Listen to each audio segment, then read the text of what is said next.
Hello guys! Dahil nga trending ngayon ang tanghulo, susubukan kong magluto ng tanghulo kung masarap ito.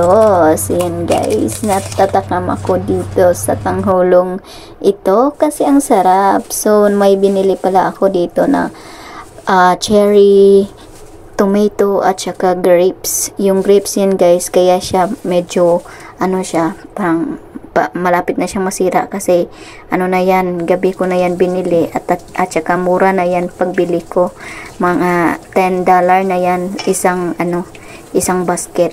Tapos hinugasan ko yan guys, at may apple pala ako dyan guys na natira.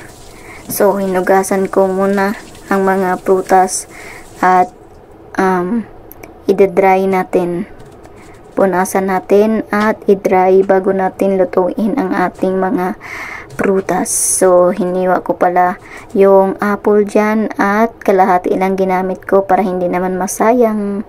So yan na guys ang cherry tomato, ang grapes at saka apple. Yan, i-dry muna natin yan para didikit yung sugar dyan mamaya. So yun, nakaready na ating prutas na gagamitin. Meron pala ako dyang stick at saka sugar. So, tuhugin na natin ang ating mga prutas para makapagsimula na ako. So, yan guys, ang aking preparation sa aking tanghulo.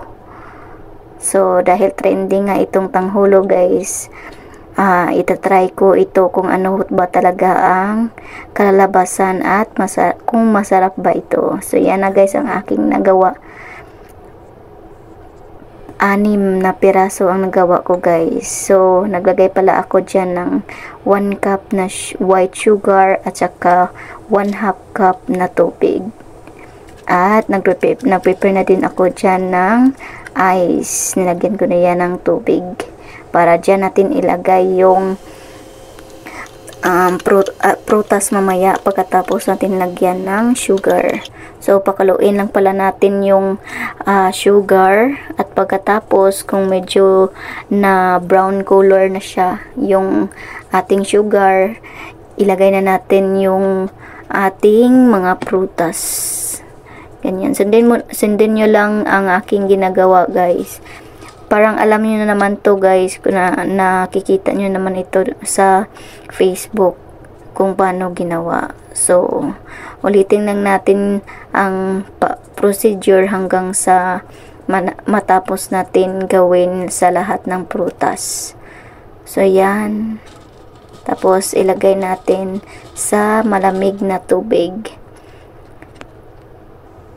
So, yung iba pala dyan ay hindi masyado siyang na-coat ng sugar kasi nag-dry na yung sugar. So, yan na guys.